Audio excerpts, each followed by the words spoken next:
Hello, I'm Neil Nunes with the BBC News.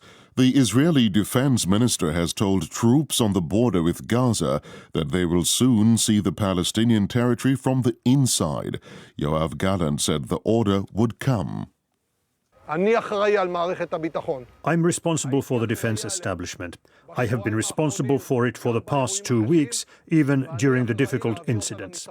I'm also responsible for leading it to victory in the battle. The battle will be a tough one. We will be precise, sharp, fatal, but there will be a price. We will pay that price, and we will continue until we complete the mission. Israeli airstrikes have continued to pound Gaza. Hamas says an explosion at a Greek Orthodox church caused many casualties. The Orthodox Patriarchate of Jerusalem condemned the blast. The UN's humanitarian agency has painted a bleak picture of the situation for displaced people in Gaza, saying they're competing for a critically short supply of water, food and medicine, leading to growing tensions. It says designated shelters are overcrowded and water cannot be pumped or filtered because of Israel's block on fuel. Dr. Richard Peeperkorn from the WHO says it's vital Israel allows fuel to get into Gaza.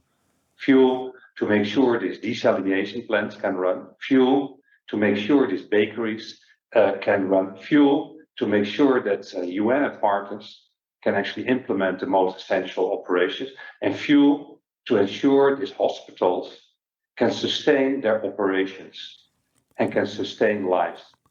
The Archbishop of Canterbury, Justin Welby, is making a pastoral visit to Jerusalem in the wake of the explosion of the Anglican-run Al-Ahli Hospital in Gaza, which he has called an appalling and devastating loss of innocent lives.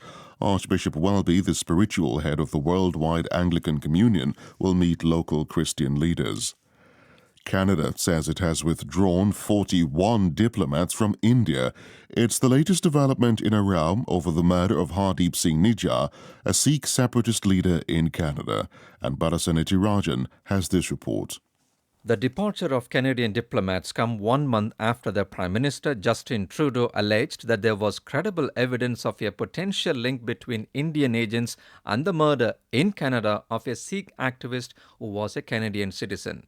An infuriated Indian government termed the accusation absurd and asked Ottawa's mission in Delhi to reduce its number of diplomats, ostensibly to bring it in line with the Indian diplomatic presence in Canada. The Canadian Foreign Minister, Melanie Joly, said India's action was unreasonable and clearly violated the Vienna Convention on Diplomatic Relations. BBC News. Police in Haiti have arrested a former Justice Department official, Joseph Felix Baggio, who is suspected of being the mastermind of the assassination of President Jovenel Moïse in 2021. The incident threw Haiti into a prolonged political crisis and led to unprecedented levels of gang violence and lawlessness. The military government in Niger says it's foiled an attempt by the deposed former president, Mohamed Bazoum, to escape from custody. Mr. Bazoum has been under house arrest since members of his presidential guard staged a coup in late July. Mayeni Jones reports. In a statement read on State TV on Thursday, a spokesperson for the junta said Mr. Bazoum and his family were due to escape the presidential palace by car around 3 in the morning. They reportedly planned to drive to the northern outskirts of the capital Niamey, where 2 helicopters owned by an unnamed foreign power would take them to neighboring Nigeria. The junta congratulated the Nigerian armed forces for foiling their escape. It added that the main accomplices have been arrested and an investigation launched. The Ukrainian parliament has approved the first reading of a bill to ban a section of the Ukrainian Orthodox Church. The government has accused it of collaborating with Russia since last year's invasion. Church officials said the proposed ban violated the country's constitution and the European Convention on Human Rights. The Ukrainian Orthodox Church says it cut ties with Russia last year. Sex workers in Amsterdam have taken to the streets in protest against plans to move the famous red light district to what's described as an erotic center outside town.